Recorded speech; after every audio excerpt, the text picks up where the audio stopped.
Hello বন্ধুরা, আমার চ্যানেলে সবাইকে স্বাগত।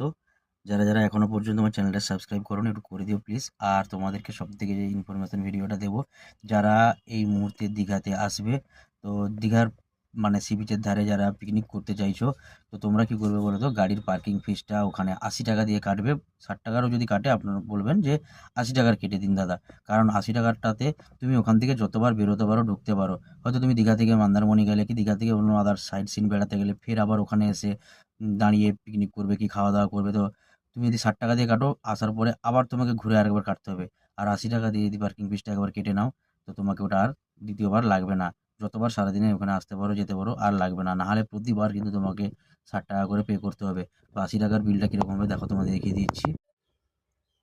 দেখতে পাচ্ছ, এই যে এটা হচ্ছে 80 টাকার পার্কিং ফিস।